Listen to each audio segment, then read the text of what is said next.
Hey, what's up? This is Rock Bottom Podcast with Ray DeVito.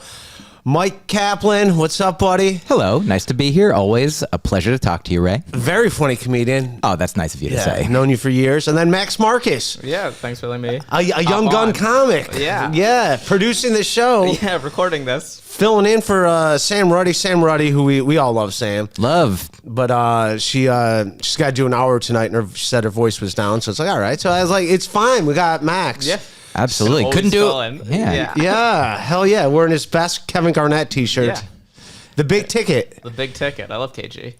What do you know about him other than him talking? You're too young to... I watched the documentary about it.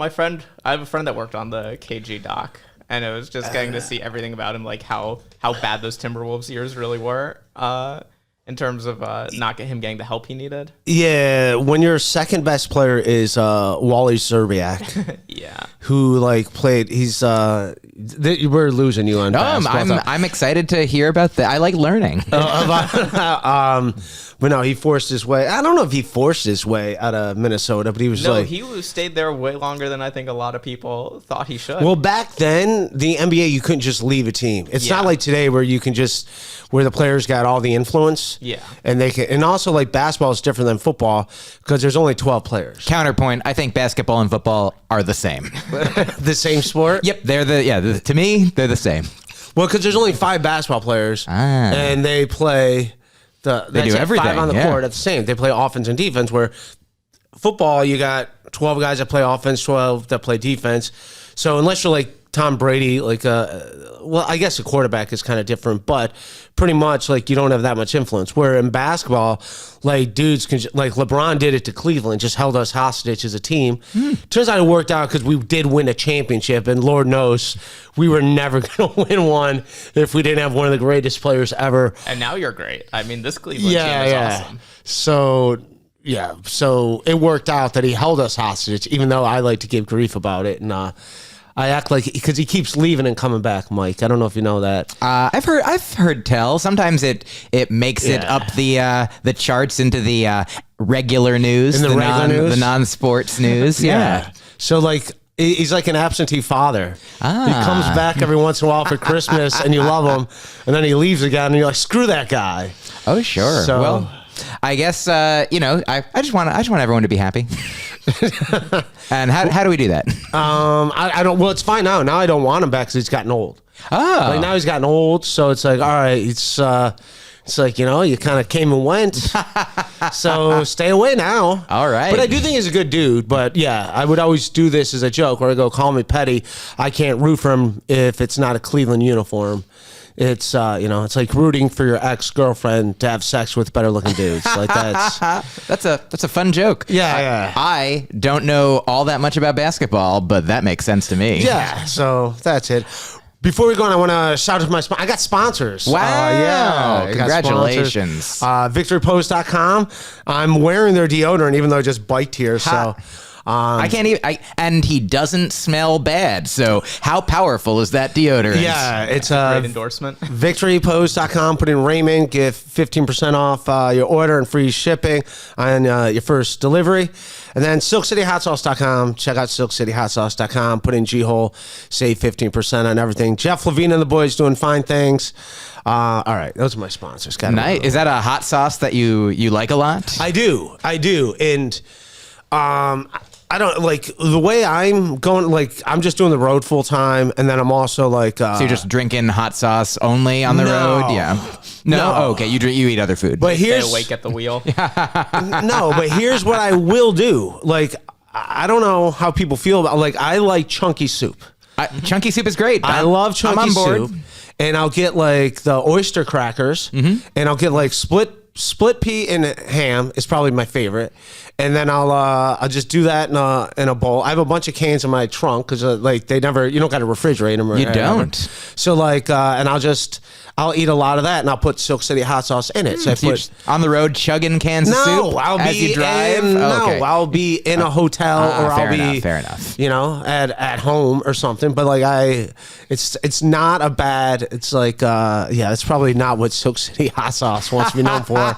It's a partnership with Chunky Soup, but I'll do chunky soup and hot sauce, and then I love it. And I'm very sorry that I joked about you chugging soup from the can while you drive. I think that's a funny image, and I'd love if you have any artist fans out there, please create art of Ray chugging chunky soup with hot sauce from a can. Well, also, speaking of which, man, I saw you reading a graphic novel, comic book. That's right. Fred Harper, he did the artwork for the podcast, though. A good friend of mine. Cool. He's designing, I'm getting my own hot sauce, and he's designing the...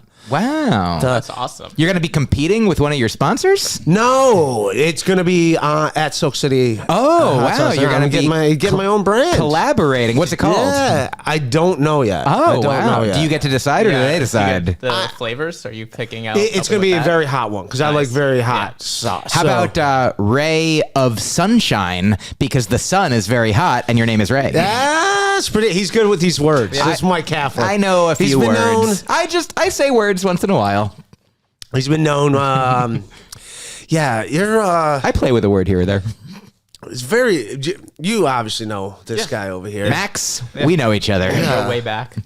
I like how you guys are like literally the same. He looks like a younger you. He does. We just got to put the glasses on him. Yeah, if I were having a movie made of my life, Weird Al style, he could be my Daniel Radcliffe. Radcliffe. Nice. I want to watch that, but I don't know how to watch anything on Roku. You got to get Roku. You know, this past Saturday, I saw Weird Al live at Carnegie Hall. Oh, wow. Emo Phillips opening, one of the greatest shows I've ever seen. It was beautiful. I do have. I worked with Emo Phillips before. Oh, sure. Very funny dude. Very nice guy. Very, very. One of my favorite, Judy Tenunu, who just passed away. Oh, yeah. He was married to her for a while. That's right. And this was at the old Comics Cafe in Rochester. My goodness. I don't think it exists anymore. It's definitely. I think it's gone. Rochester's there, but I don't know about that place. So.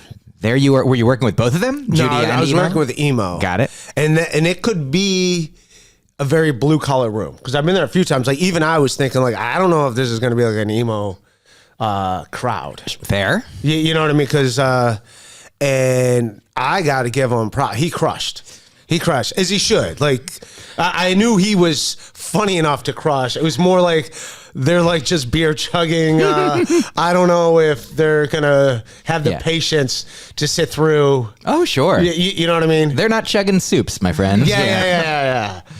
And he crushed. I like a nice chunky beer. Yeah. I know, that's just making jokes.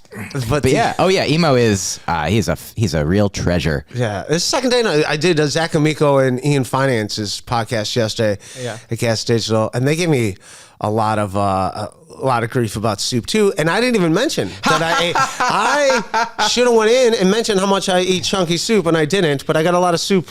How did you get soup grief without even it coming up? I don't know. I think I said suitcase, and they thought I said soup case. Soup oh case. Man, you got soup on the brain. Yeah, and they both go. By the way, I do have a slight concussion. I found out. Oh my gosh, I do. I got hit in the head or punched in the ear. By a guy last Friday who didn't know me. On purpose? He punched you. He thought I was someone else. Oh. But he punched. I was by myself. I just did a show in Pittsburgh, and I was watching the World Series game at Pernini Brothers across the street. And who do you think you were? I don't know, and I don't care. So but he punched you, and punched me. I didn't even know I got punched because I didn't see the guy. I didn't whatever. I was just sitting there watching the World Series by myself, and he punched me in my ear. I don't know if you could see it. It's still like black and blue. Yeah, a little. Oh, yeah. Yeah, you can still see it's like black and blue, and there's like a little. Yeah, there's like a little cut. Yeah, and there's like a little lump. Wow. And I didn't think anything of it, and still, but I went to urgent care, and they said like, you got a mild concussion from that. And that was a week ago? Yeah. How long do they say it should? You'll be okay. I don't know. They just said you got a mild concussion, but I do have a lump, and that's still there, and it's been a week. And like, if you push on it, like it hurts. Oh well, maybe don't do that.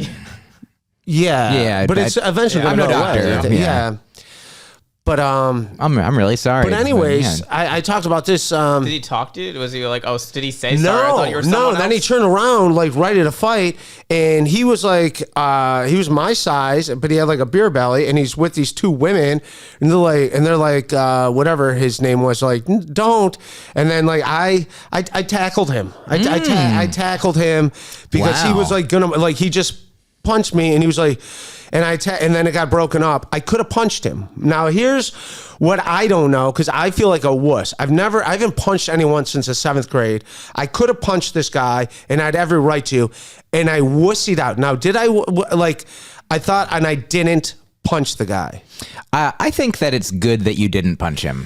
I think that you're not a wuss. But do you hear what I'm feeling? Like I feel like. But you tackled him. I feel like that might be more. That might be more. Well, than a punch. I did it because he was going to punch me. Yeah, like he was like winding up to punch me, and he was wasted. And then here's the thing: then these girls are like, said I started. Then they looked at the surveillance camera, and I didn't know he took a full swing. He took a full swing and punched me in my ear. Wow! And you forgot because you got concussed. No, I was not. You didn't even feel it. Yeah, and so that was that, but. I was battling with myself. Like I haven't punched anyone since my cousin in 7th grade. Only reason I punched him is because he was throwing punches at me. So I punched him. And then when I punched him, he quit. Hey man, you're battling with yourself. That doesn't sound like a wuss. That sounds like I'm battling with myself. Yeah, you're continuing to beat yourself up over whether you should have beat that guy up more. Well, no, it's more like now I'm questioning myself. Do I have it in me to punch another person?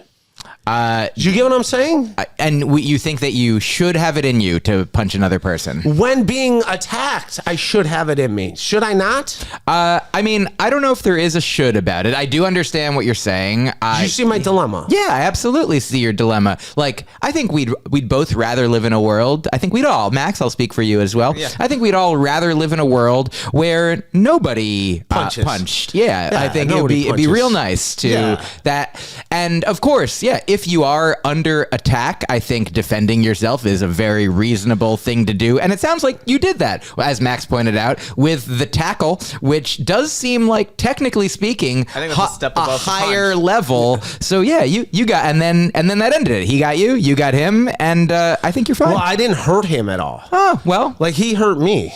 I think if you did hurt him, then it would have just kept on paying it forward. Then he and other people might have continued. You don't know. He could be hurt. Yeah, you tackled him. This guy, like, he wasn't even. He could be thinking like, "Oh man, this guy just tackled me in front of 2 women." Yeah, you probably hurt his feelings. Me, yeah, but then everyone else. But then I stayed there. That guy, I could have filled out a police report. Yeah, and I didn't. That's fine. I didn't. I think that you don't want to get. But he gave me a concussion. Okay, then go back and file a police report. I don't know who this guy is. I'll never know who that guy is. I understand. Well, if he's listening, and then also I was like, oh, he's this like short, fat, old guy, and then turns out he was 43, so he's younger than me. And here I am. So life's already delivered him a few blows. Yeah, you know? And I thought he was like this old guy, and like he was like younger than me. So. Well, let me say this to help you cheer up if I can. I know you like a chunky soup, and I also perhaps you also like a trunky suitcase, a trunky soup case. All right, that's all. I was just waiting for a while, and I hope that you're okay. I hope that doesn't concuss you. No, it's further. Yeah, man, that's really rough. That sucks. It sucks to get punched. Yeah, I don't know what it is that people, strangers. Well, here's what someone was telling me. It's because I was by myself. So I was like the guy. Like if I was with other people, these are other comics I've talked to since. They're like, if I was with other people, he wouldn't have felt that comfortable. But you also, did you find out why he thought you were someone else? No, it was just relayed by the ladies. Like he was the guy that was starting. I was like, I wasn't here. I was at the comedy club. Oh yeah, across the street. Well, here's what I think. One of the real villains in this story is alcohol, because that guy was under the influence. The women, perhaps, as well. Like it really enhances miscommunication. I don't know if you've been watching. Have you guys watched the show Love Is Blind? No, I've not watched it. My girlfriend and I are watching it, and so there's a All right, first of all, it's not saying much for the movie that you're still watching the movie. Oh no, it's a show. It's a TV show. It's a show. Yeah, it's like a dating show. Yeah, a new season has come out. So the premise is that it seems like straight or straightish people. They put men in one side, women in another side. They don't get to see each other, and then for like a week or so, they get to go into these pods where they can talk to each other. They don't see each other. Love is blind, and they over the course of many hours and dates and like the week, they get to see if they fall in love without seeing the person. Then one of them proposes, and once you propose, then they see each other, and then they're engaged for a month or so, and then they either get married or say no at the altar on TV. It doesn't seem like the way that I would do things, but also even further, it seems like the producers certainly aren't keeping alcohol away from the people. In fact, in almost every scene, there's like, it's at a party, they're at a pool, they're at a bar, they're at it's always drinking, and that fuels, people saying things that they wish they didn't later, people getting into disagreements or altercations, and so yeah, I haven't been drinking for several years, and I haven't been punched in several years, and I don't know if it's a causation, but there's absolutely a correlation. Did you ever get punched while you were drinking? No, not really that much as well. You made it sound like you were like fisticuffs every Thursday night down at the old watering hole. You got me. This is my anti-alcohol propaganda. You can drink and not get punched and not punch people, but I would say for sure more often than not, when there is violence, there is alcohol. When there are misunderstandings, there is alcohol. Yeah. All right. Well, that guy wasn't even trying to No. He mispunched my head and you don't know. my ear. You don't know who he is, and so I think that maybe you'll get married someday. Love is blind. He's from one of our Findlay, Ohio. That's all I know. Oh, well, stay away. Findlay, Ohio. Or let's go. That guy. Yeah. Let's go have a conversation with that guy. Yeah, screw that guy. See if he's okay. Yeah. But has anyone said no? Like I don't. Oh yeah. This is the third season's on right now. How do you feel? Because I do need to be physically attracted. Well, like a lot of the time. You get what I'm saying? How about you, Max? Max, do you like physical attraction in your relationships? Yeah, I think that's usually key. Yeah. But isn't part of Love is Blind is that everyone is attractive on it anyway? I mean, generally speaking, everyone is, I would say, conventionally, by our societal standards, good looking to some degree. Yeah. But it doesn't mean that they're going to be. That's true. Like on this most recent season, there's definitely a couple where like a man and a woman get together, another man and a woman get together, and then there's a conversation between the man from one couple and a woman from another couple, and they're like, yeah, if I was able to see you, you're the person that I would come up to at a bar and hit on. I'm happy this person's really good. This is good. But you, if only like it's so strange that they're on TV, they're being prodded to do these things. I don't know, who knows how much they just want to be on TV. Yeah, but they're definitely. It seems like they're unaware that the camera. I mean, they must know that the cameras are just with them all the time for a month, but they kind of seems like they forget. But sometimes they say right to the camera or right to each other. They're like, yeah, they just say if only there could be your personality in that person's body. Like they said things almost, and they're like, well, that's not a nice thing to hear.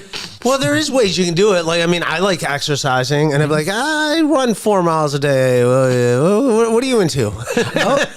Yeah. I just think how much gluten do you like in your food? I don't like to. I don't hate any of this, but Did you get what I'm saying? Oh, I absolutely do. But so let me say, you know how they say, don't hate the player, hate the game. It's the players are all like, I understand why they're doing what they're doing, why they want to find love, they want to be on TV. Hey, if you can find love on TV, bonus, double, right at the same time. But the game, it doesn't make sense to have to marry someone after only knowing them a month, after never seeing them for a week before you get engaged. Do you know, we've talked about Buddhism probably at times. I've been learning about it recently, as I say, from Instagram and bumper stickers. And just a joke, I learned it from a friend who is Buddhist and from books and such. But and bumper stickers, most important. Thank you so much. So there's a Buddhist wise man named... Before you get into Buddhist... Of course. I always like Buddhists because... MCA was a Buddhist. Oh, absolutely. Yeah. And who doesn't like the Beastie Boys? Love them. They're Jews, and I didn't even know he was a Buddhist. Well, there's something like, I think it's something crazy, like 40% of American Jews identify with Buddhism. It's like a crazy high number. I mean, Buddhism has more in, like, for most people who are Buddhist, like, I mean, there are some elements of it that are like a religion, but there are more elements of it that are like have in common with psychotherapy, with, examining yourself. Like, it's not incompatible with any religion. Yeah. It's really just about, examining your own consciousness and your own mind with your mind and determining like what is true about, life and myself and whatever does or does not exist. And so it goes well. I think it pairs well with Judaism, with any religions that you got out there. But so this guy Shantideva, he has this thing he says about how, like, if somebody hit you with a stick, you wouldn't get mad at the stick, right? Because the stick isn't in charge. The stick was caused to hit you. And then Shantideva goes further and he's like, and the person who is hitting you is either someone who is like inherently, naturally, like, let's say violent, like a storm. Or like, drunk, as you would say drunk. Exactly. Like, you don't get... Like, identifies them as drunk, even if they're sober. Oh, sure. Yeah. And so you wouldn't get mad at, like, if a hurricane destroyed your house. You could be mad at the hurricane, but you also understand you're like, it's not the hurricane's fault. That's just what hurricanes do. Yeah, and like, sometimes and so either the... Can there be a hurricane if it doesn't destroy a house? I mean, that's a great... In the woods, does anyone hear it? Absolutely. Great. If a tree falls over and it wasn't a hurricane, that doesn't make a sound. What was it?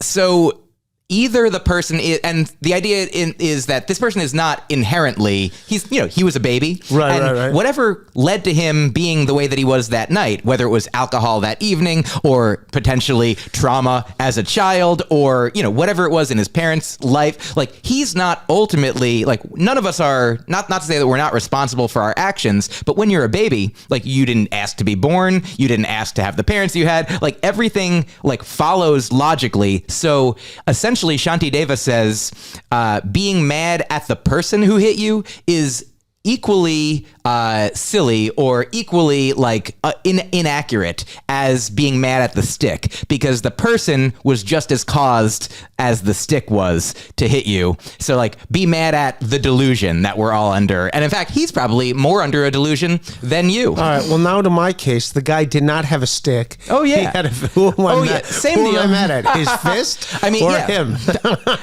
Or his parents or their parents. You got to be mad at all the turtles going all the way back, or just be mad at the misunderstanding that we're all under. I don't know. Or don't be mad. You don't want to be mad. I like how some people are always full of I like how some people have more misunderstandings in their lives than other people.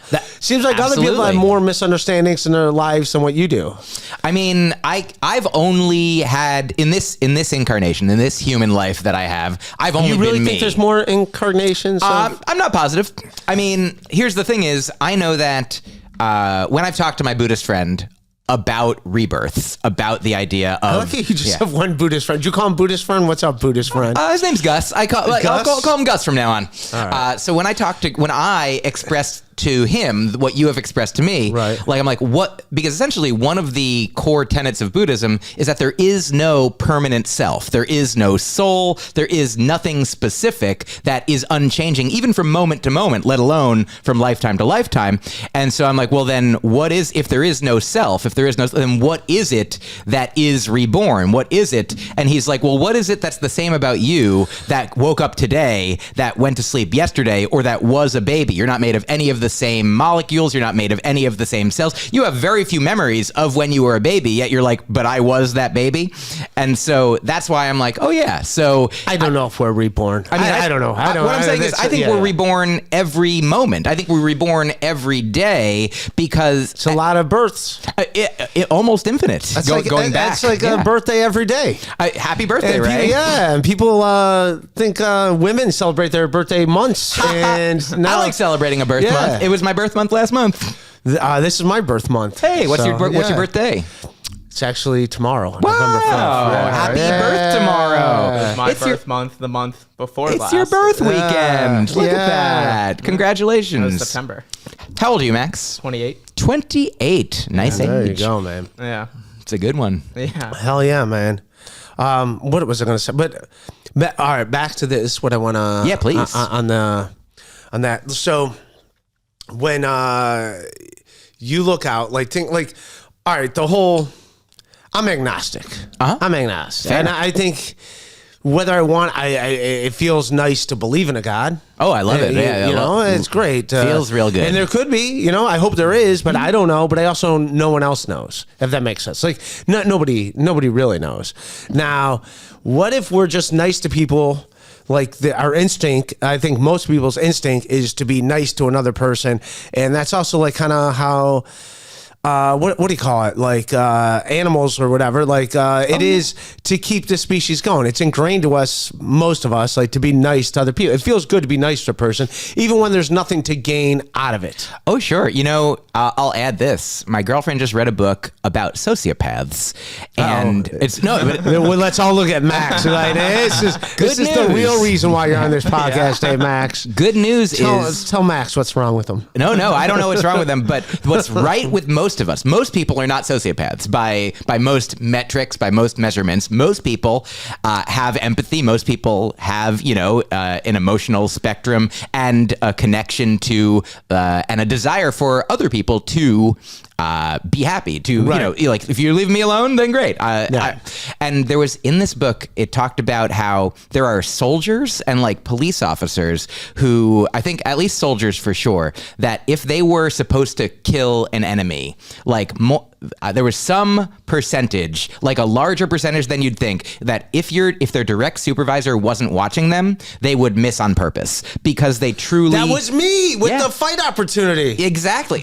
You're a human being like most other human beings. Like you don't want to cause even pain. Though I had every right... In my right, this guy tried to hurt me. I could have hurt him, and I didn't. But it's like how my great-grandmother physically abused my grandmother. My grandmother, like, I think maybe spanked my mother only once, and I was never hit. Like, but so often, so many families going back far enough, like when, corporal punishment, when spanking, when beating your kids was like more and more the thing, more normalized. Like, if that kept happening, of course it makes sense why if a kid gets beat up, then they want to beat up their kid, or they don't want to, but they end up continuing that cycle of violence. My dad hit me. Mine didn't. Yeah. But if you had kids, do you plan to have kids? No, I don't plan on having kids. And so, but for all the kids that exist, you've never beaten up a kid, right? You've never. No. So look, you've ended the cycle of violence. Well, when I was a little kid, I did hit my sisters. They hit me. Oh yeah, but you were a kid. All right. But yeah, a lot of people as kids get beat up, and then as adults continue to push that violence forward. But here, I'm glad that you didn't hit that guy. I think it takes more strength, more power to do what you did and not hurt a person. Well, they say the same thing. That's like with child molesters. It's the same thing. It's people who are like abused when they were young are the ones that do the abusing. Often, and there's also tons of people who were abused and don't go on to abuse. Yeah. As Dan Savage, a podcaster I listen to and love a lot, he calls them gold star pedophiles. Pedophile that's never molested a child. Like, it's actually, I had a bit on an album a few years ago about how, like, it's even more impressive. It's more heroic to not molest a child when you really want to, but you know that it's the wrong thing to do. It would be causing more harm and more pain. And so not doing it in that case. And so in this case, we're not talking about child molestation here, but you're now even conflicted about whether you should have hurt this person. I felt like for a minute, less of a man. Because and then I got a bunch of drones. Like, dude, I would have beat the shit out of him if I were you. You had every right to. Yeah, and I don't know if that's the wisest counsel. Those bunch of drunks. But I will say this. So I used to get hit by my dad. I assumed everyone got hit by their parents. I just assumed so. When you're a kid, you think that your experience is universal. So I'm in 9th grade, and my dad hit me. He was a carpet salesman. He would get if you do so much stuff, you get free. So he got a Walkman, this top of the line Sony Walkman. My dad never used a Walkman, but he was like, don't use a Walkman. Then I would use the Walkman. And then one day he saw me using the Walkman and he just beat the crap out of me. Now, I didn't even think anything of it, but I was writing a paper in school and I just mentioned it in the paper. And then I knew something was up because the teacher's giving back all the papers. And she didn't give me mine back. Mm-hmm. And then she was like, Ray, I need to see you after class. I'm like, all right, without not even thinking anything. Right. It's part of your normal, the water you've been swimming in your whole life. Yeah. And she's like, I gave your paper to social services. And I started crying right there in front of the whole, and they're like, what the hell's wrong with this guy? Like, she didn't have to do this in front of the whole class. Oh, it's in front of the class? Yeah, that's not optimal. And I just started crying. I'm like, what? No. I'm like, where's the paper? She's like, I don't have the paper. I was like, so then she called, and then they came over. They talked to me and my parents. My dad never hit me after that. Great. But what my mom, both my parents are dead. They both died young. I love my parents if they were alive, I'd give them shit for some stuff, but in a loving way.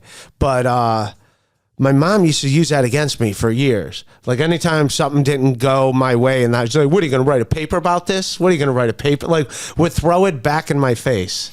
Well, it sounds like she was being a little bit of a child in that. You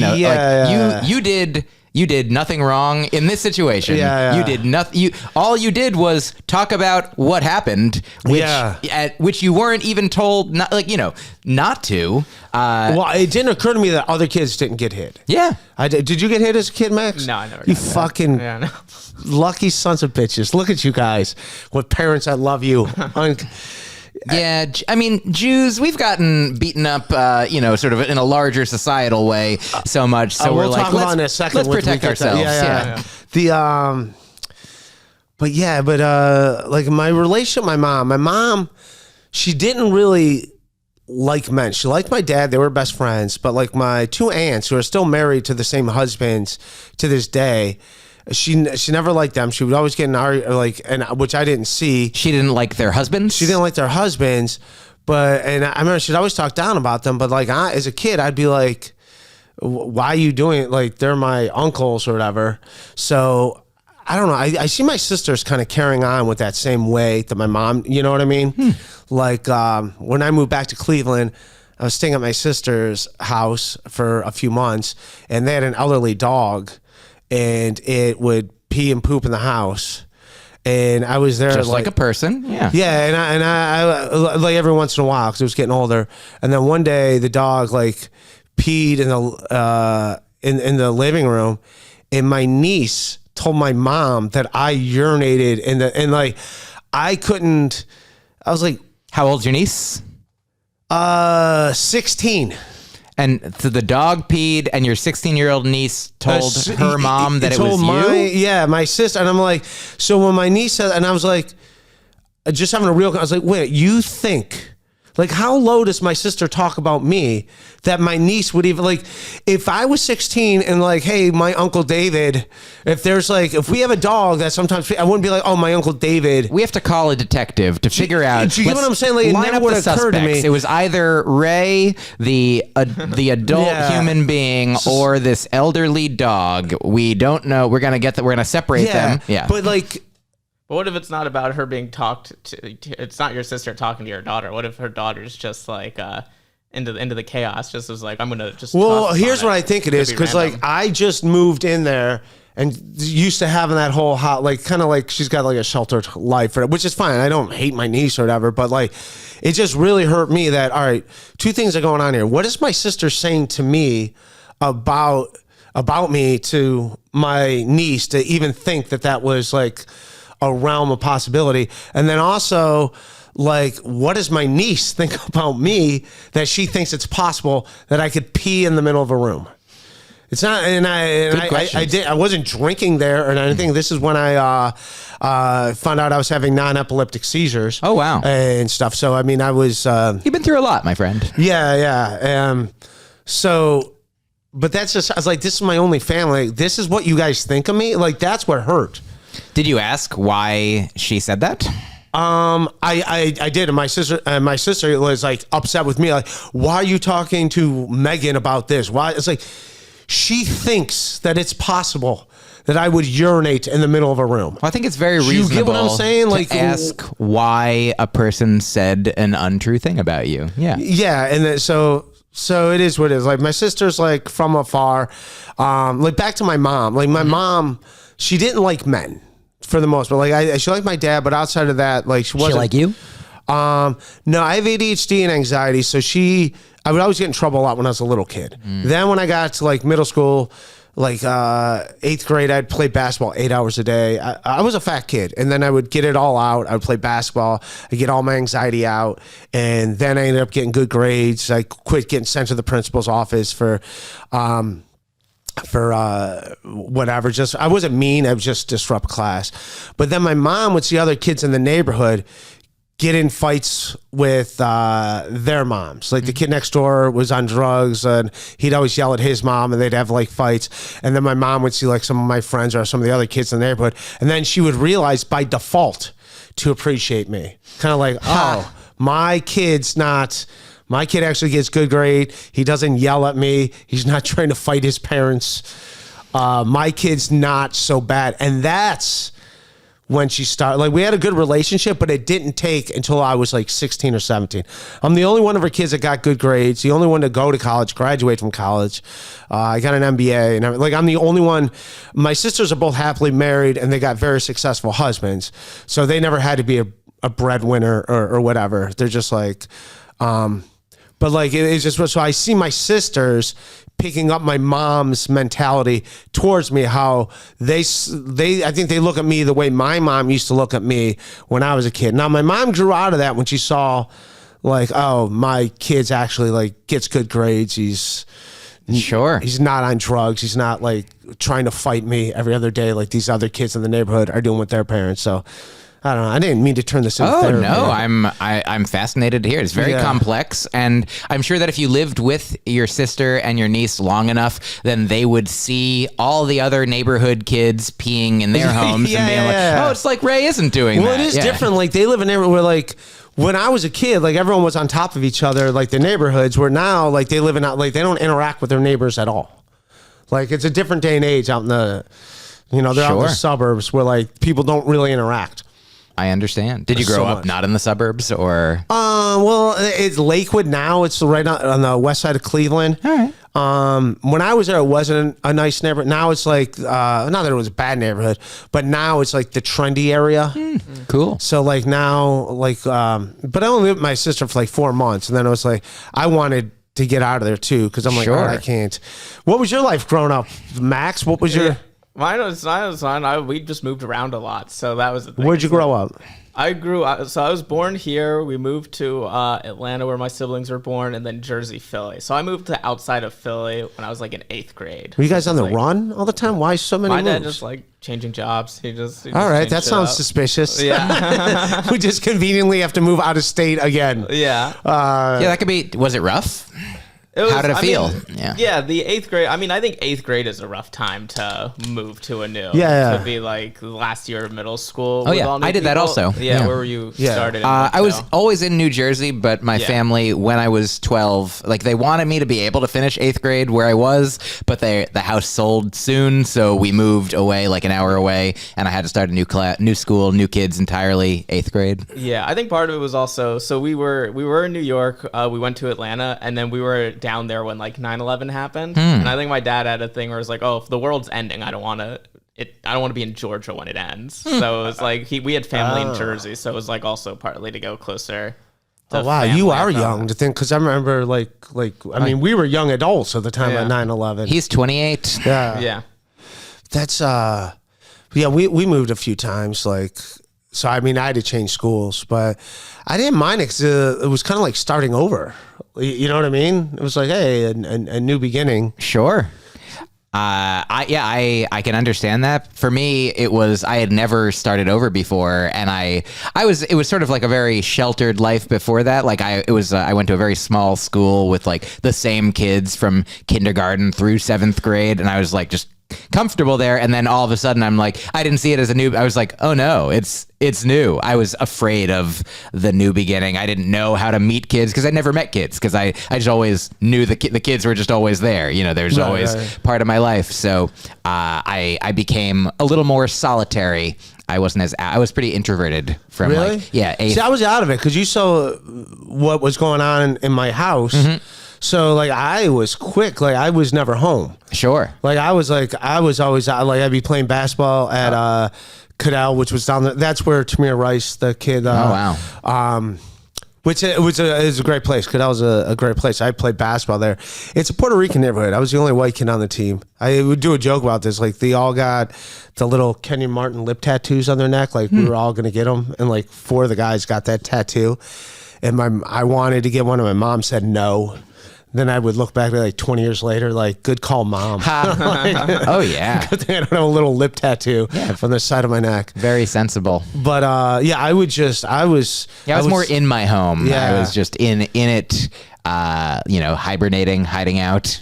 Yeah, I guess that's one good thing about me not feeling comfortable in my house is I never wanted to be home. Almost everywhere is not your house. You're comfortable almost everywhere in the world except for your home. I was never comfortable. Like, I mean, I had when my mom died, my dad and I became like pretty close. But like outside of that, like I never really had a close relationship with anyone in my family. Like there was no. You have good friends outside your family? Yeah. Still.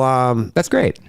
Yeah, like my one friend Adib, who's still one of my good friends, and I see him every once in a while back in Cleveland, and like I remember like my mom was always skeptical. Like we used to like wash windows at the bars in Lakewood, Ohio, we were doing that 7-Eleven, and the lady owed us $20. We do her side work, and she was supposed to give us $20, and she wouldn't do it. And she's like, no. And then we just went across the street to Deeb's mom. And then she went across the street and got our $20 for us. And I just remember being a kid, like, I was shocked. It's like, wait, that can happen? Like, if I would have said that to my mom would have been like, she wouldn't have believed me. Like, she never would have went over and be like, hey, give my kid his $20. Like my mom, I was like, whoa, you can just say something to your parents and they just believe you and there's nothing skeptical. Like that would never have happened. Oh yeah. Yeah. Like that's just, all right, I don't mean this. No. People have downer of the childhood, but no, it's people have different relationships with their family, and it's really interesting. Like, my girlfriend and I have been together almost 7 years, and now, like at first, we had a relationship with each other, and then when we met, like, I met her parents, she met my parents, and we all have things about our family that like affect us in a way that it doesn't affect someone else. Like, maybe your mom says something to you and you're like, oh, Mom, and like anybody else would be like, I don't even know, seemed like she just said a normal thing, like a regular thing that's totally fine. Right. But they say sometimes your parents know how to push your buttons because they installed them. All right. But other people, and so while my girlfriend and I have been getting closer and closer, like I've gotten closer to her family, she's gotten closer to my family, and so we've now like taken on where like sometimes a thing that wouldn't have rubbed us the wrong way because it's like, oh, that's your thing, that's your like that's, but now we're like, oh, now I see, now we're like on the inside. But for all of this, like the point is like share as much as you want about your situation. Like it doesn't unless it makes you unhappy. No, I just don't want it to be a down. All right, something to talk to you about. Yeah, please. So you and your philosophies on life or whatever. I think us as human beings, I think we're more important than what we are in somewhere. Like, what do you think about like? All right, do you think there's life out there besides us? Besides on Earth? Yeah. I would. Me too. Yeah. I would also say there is. Like the universe is very large. Every time you look now call me if I'm wrong. Tell me if I'm wrong. But like every time you look in and you see stars, those are just different. I don't know, call them solar systems, but different possibility of absolutely of planets orbiting around them. So okay. Oh yeah, they're like hundreds of billions, I think. Yeah. Lots more. So there's odds that there's something out there. Now, as far as like, are there such things as UFOs? There could be. I don't know. Well, technically speaking, a UFO is an unidentified flying object. So if you ever see a flying object and you can't identify it, then that's a UFO. It could be a comet, maybe. Who knows? Is it true that alien life has flown near us enough for us to see? That is unknown. Right. Now, for anyone that is skeptical, here's my theory on this. Please. All right. So let's say there's something out there, and let's say they know we're here. Mm-hmm. I don't think they give a shit about us. To think that there's other life forms out there, and let's say there's like, they probably look at us as like not a threat. The same way we look at squirrels. Mm-hmm. Like they can't even get along with each other. How are they even close to a threat to us? That's my... Yeah, sounds good to me. Yeah. I mean, maybe they're looking, like I look at squirrels and I'm like, they're cute, Yeah. So I don't think if there is other intelligent life out there, If there is other intelligent life out there, that's an insult to us to call us intelligent life. Oh, because yeah. they would know that we, like, if there's intelligent life that knows we exist, that'd be an insult to us to call us intelligent life. Well, I also feel like if there's, if they're traveling around, if there's no life really, like substantial life on any of the planets near us, it's like then we're so off to the side that even if they're zipping around, like why would they come to here specifically? I don't think they would give a shit about us. What do you think, Mike? A fair question. I bet that alien civilizations and alien individuals are not a monolith. So my guess is, like how in human experience, they're like, I care about you. I care about all the squirrels. I care about all, like, back to Buddhism. The goal of most Buddhists, as I understand it,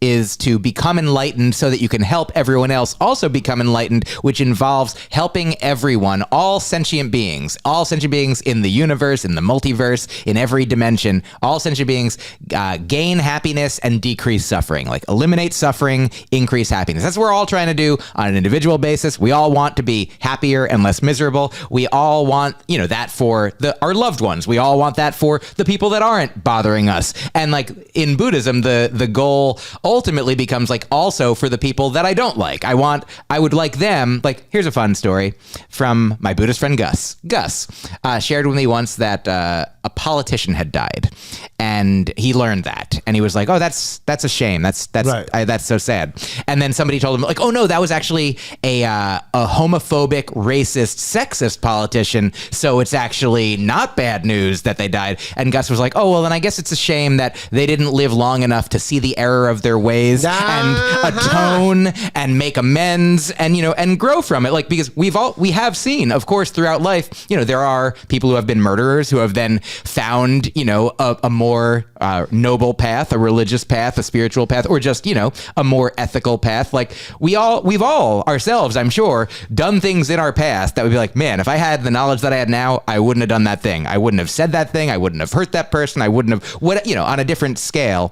And so I think that the same way that there are humans who care about, it's a spectrum of like, who do you care about? How much do you care? How do you demonstrate your care? I think aliens are going to be the same. There's probably some that don't give a shit, the way that there's some humans that seem like they don't give a shit. And there's probably some that do give a shit. There's some that might give all the shits.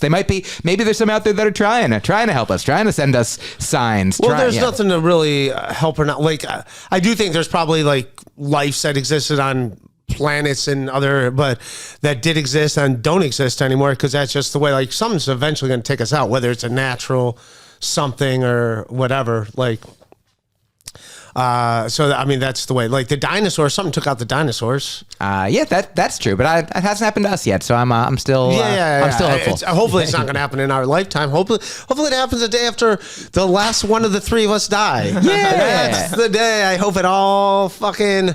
Max, you got the best chance. Yeah, just the day after you die. As long as you take care of your health, get enough sleep. You're the only one of us not drinking water. Water's very important. Don't know.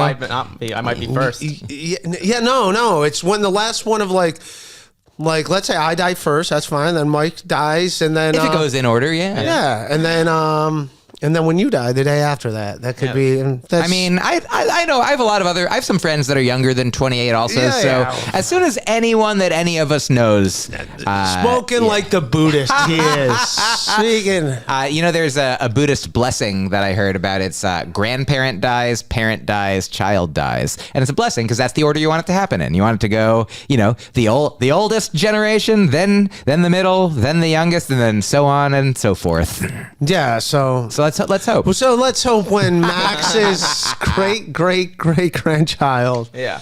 Whenever they cut it off. You want kids, Max? Yeah. No, I don't think so. Okay. No? All right. Well, then when Max dies. See, all right. We've maxed it's out. Max's fault that he's going to. Do you want kids? I specifically am not planning on having kids. My girlfriend and I are both on the same page.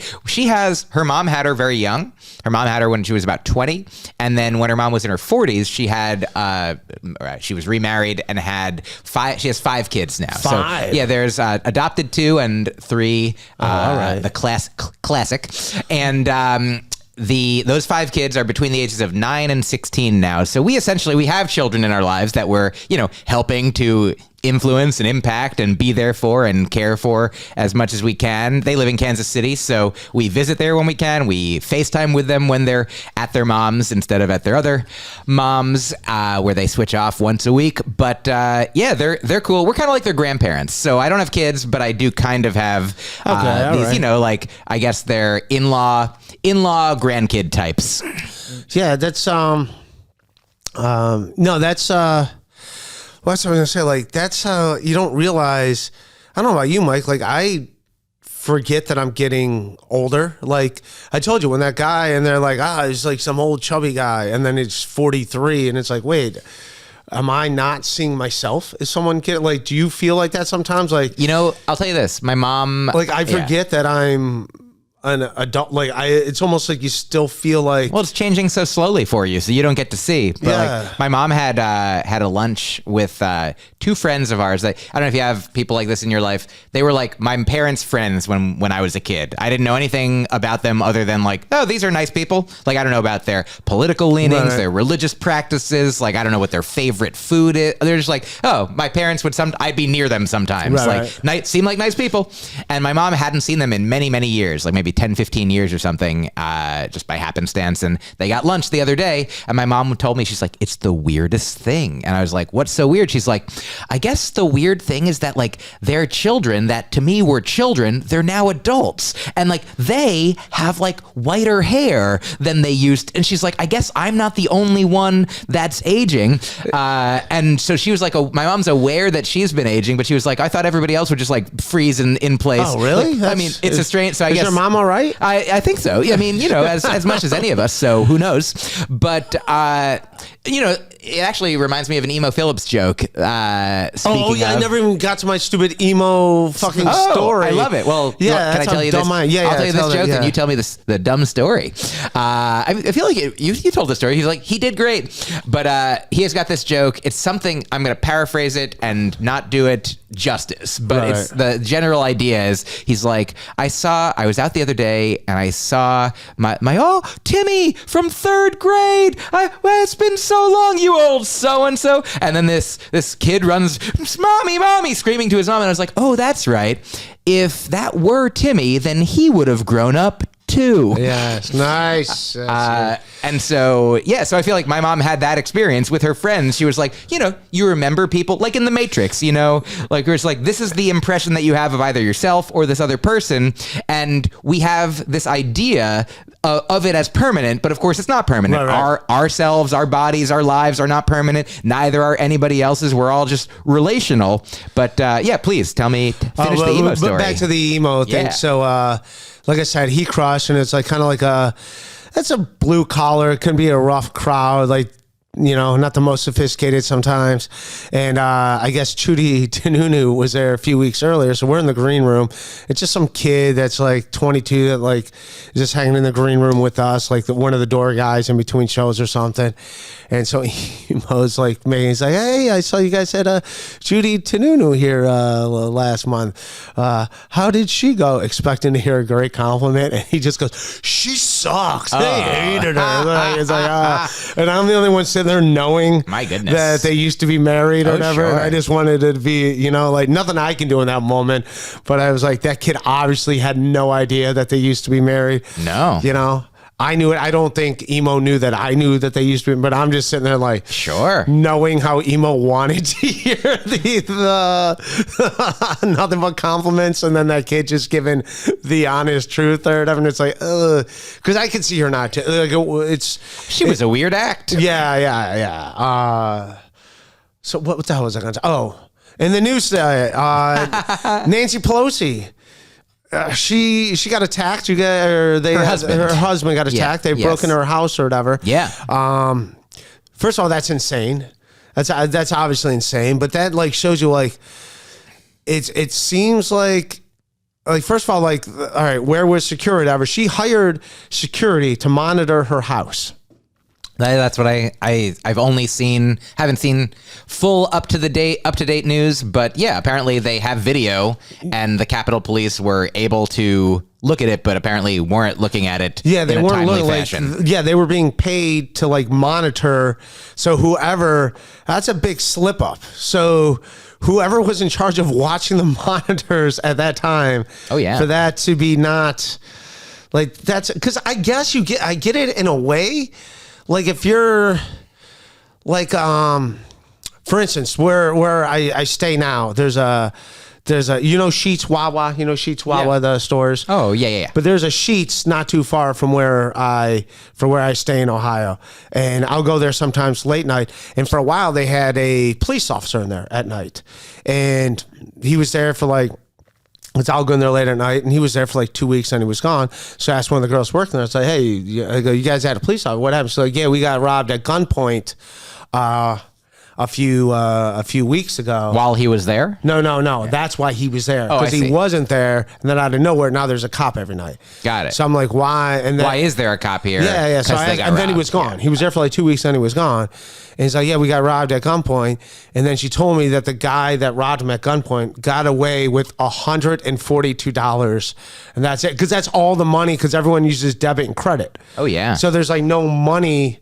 Like there's no cash register money so much anymore. Crime doesn't pay as much as it used to. Yeah. But then there wasn't a police officer, and she goes, "Yeah, they just realized they were paying a guy $400 to sit here $142. $142. They were getting robbed by the police. Yeah, so it just made no sense to have security. Like they were losing money by having security. Like just let the guy. MTA thing where it's like they're putting in cops to like stop people from hopping the fare, and I think all the extra cops cost basically more money. Ridiculous. And I will say this: I am guilty because I never have because I'm in and out of New York, so I just have my card. I need to let someone else in, actually. Okay, that's cool. So I just have the card to. Yeah, I still got the card with too. The money, with just the money on it. The Metro card. But sometimes the Metro card, I go and it'll say like swipe again, and it's like, screw it, I just hop over. I've hopped over. Quit. I try to pay, and if it's giving me trouble, I'm like, hey, do you do that, or what do you do? I think that I've always been able to make it work so that I do generally pay to get into the subway. But I can understand if you're in a hurry, you see the train. Like I'm not faulting you. Yeah, whereas you know what I'm talking about, which is like, please swipe again. Oh, please swipe again. I do it a few times. Yeah. Please, and you're like, all right, screw it, and you're just like, I wonder if they would still give you a ticket knowing that you're trying to do it. I've never got caught. It's a good question. Like, I don't know what they... Now, obviously, if I saw a police officer, I'd be like, screw it. I'm not going to hop the turnstile. Yeah, sure. But, like, when I'm sitting there for a while, it's like, please swipe again. Please swipe. I'm like, screw it, and just... I hear you, man. And I do it. You've never jumped a turnstile. Look at you. Generally, I'm not going to say I never have. I may have. All right. I may have. Never got hit by his parents. Never jumped a... Well, what do you think is going to happen with this Pelosi thing? Do you think whoever... Is that Capitol... Is that... police that got in trouble? Well, I mean, I know that they did catch the person who beat her husband with a hammer, and I read that he was pleading was it not Silver guilty. Maxwell? Yeah, probably. I think that was his name. You know that song? I do. The Beatles, Maxwell Silverhammer. Yeah, of course. I'm familiar. I know some Beatles. I don't know sports, but I know Beatles. My parents were both music teachers. I've been playing and listening to music my whole life. But yeah, I mean, the short answer is, I don't know. I don't know what's going to happen. I hope that people stop hitting people with hammers. I don't want to get too political, but I'm against people getting kneecapped. Were they doing that because she was a judge?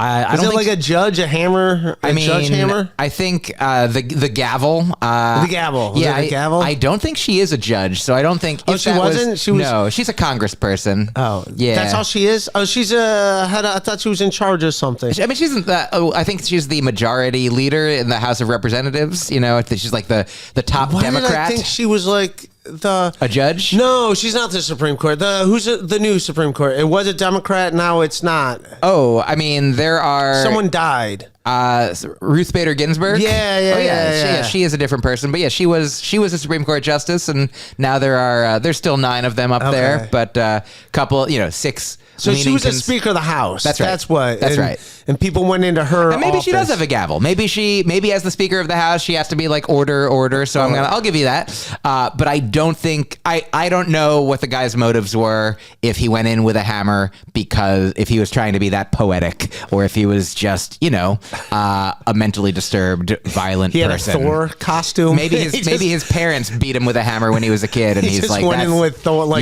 Thor with could be. Bringing the thunder, yeah.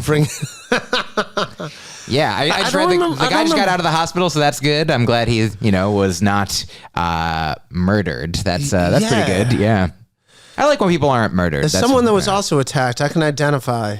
Sure, I was attacked. Yeah.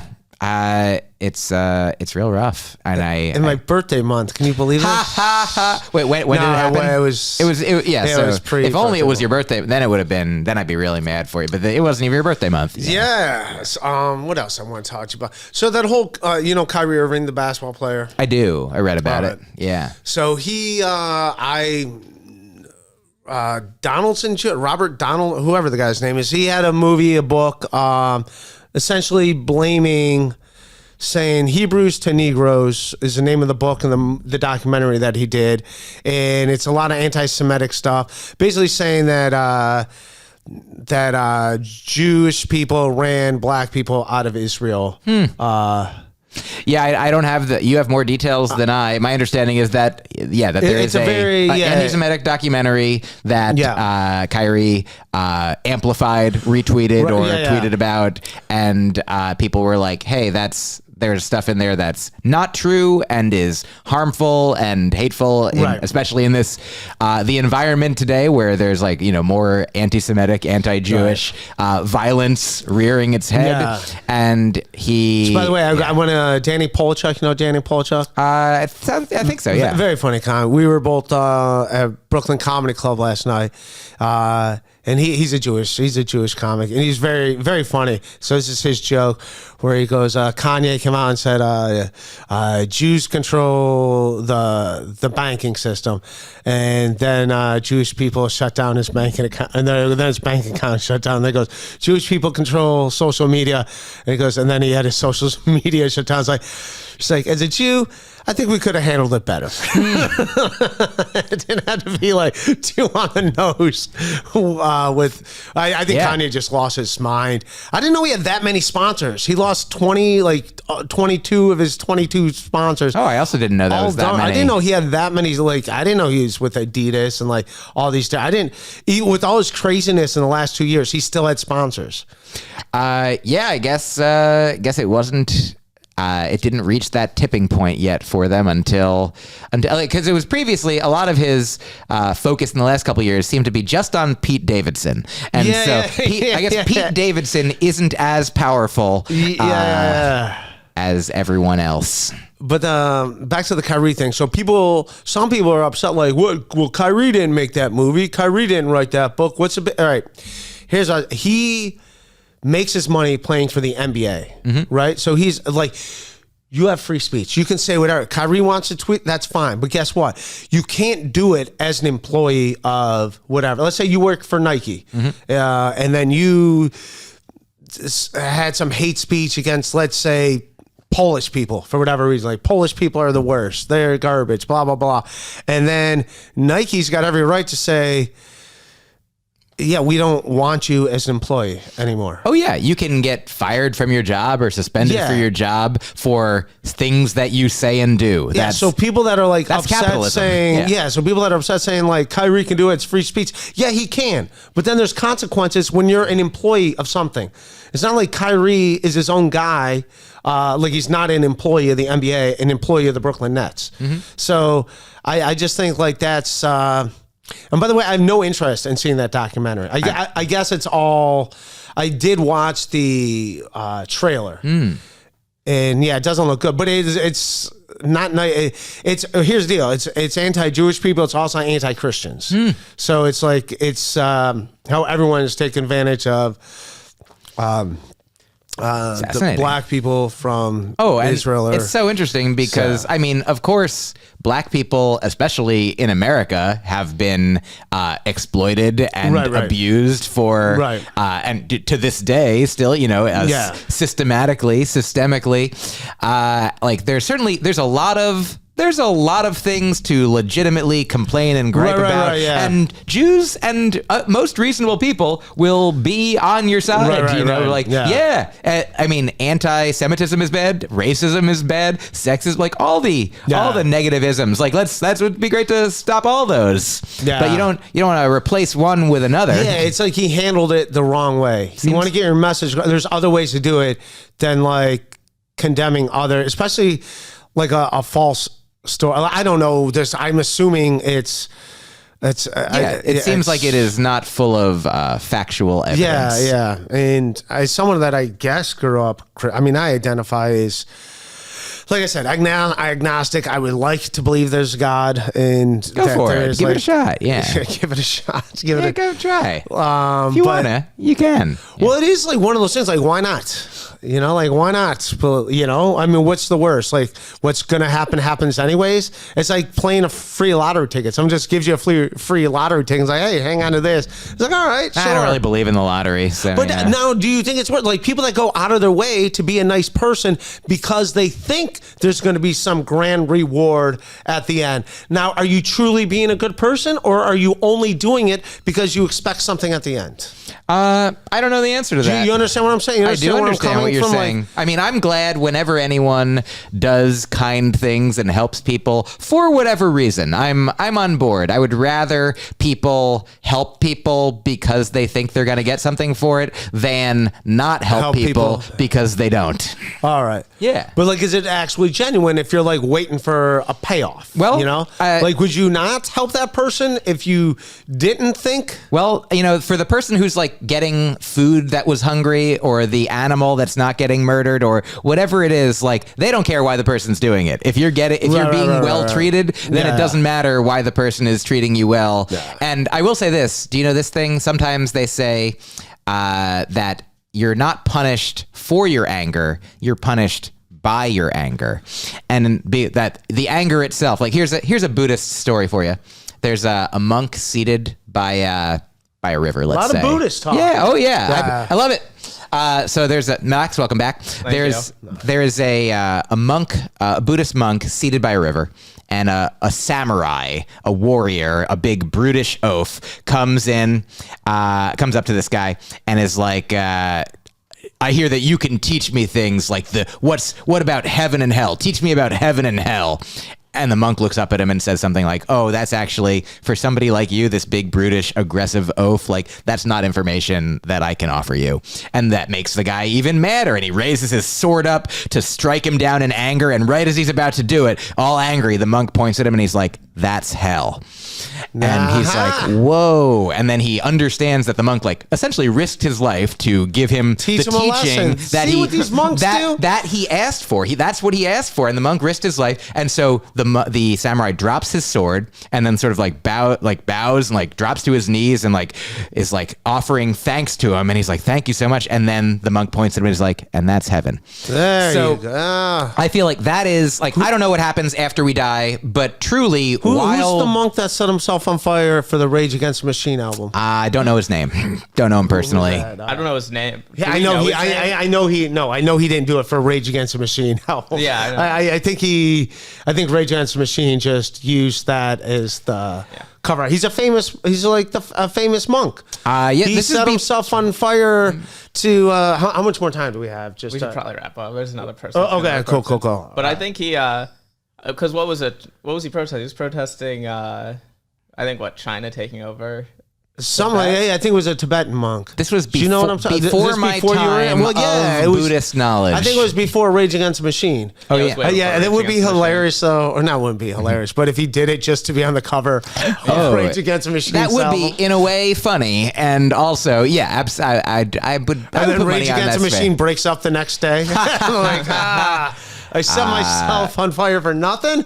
But no, I think that doing things, you know how they say, like, if you smile, that even if you're not happy, like do the muscles in your face when they do that actually like send messages to your brain, to the rest of your body. You're like, oh, and it makes you happier. Like when there's certain poses that you take, like if you stand in these power poses, then I gotta Google power poses. Can you Google power poses? 100%. I'll send some stuff to you. Fuck But yeah. if you smile when you're unhappy, you on average become a little happier. And so I truly think even if somebody is being helpful, being kind because they think they're going to get something out of it, that it will actually, like, they will become kinder for its own sake, and the kindness itself is the thing. So we should all listen to Rage Against the Machine? I think that's what, that's our message. And Emo Phillips. Emo Phillips and Rage Against the Machine. All right, where can people find you on social media? Max, what do you got, homie? I got Max Marcus Comedy, all social media, TikTok, Instagram, Twitter. Nice. Yeah. Hell yeah, man. And how about you, Mr. Kaplan? Thank you for asking. At Myq Kaplan, MyQ Kaplan, on all the places. I've got a bunch of stand-up albums out as well on all the streaming and downloadable platforms. Most recent one's called AKA. Also have a couple podcasts called Broccoli and Ice Cream and The Faucet. And I also send out a newsletter for free each week with a few jokes in it. And you can subscribe for even more. And that's at MyQKaplan.substack.com. Thanks for having me, Ray. Hey, thanks for doing it, buddy. Power poses. I'm in. Yeah. You're going to get more powerful. All right. Thanks, you guys. Check out the Patreon, patreon.com/Ray DeVito. I should have said that at the beginning, but you got it. It's all good. All right. Thanks, guys. Okay. Peace.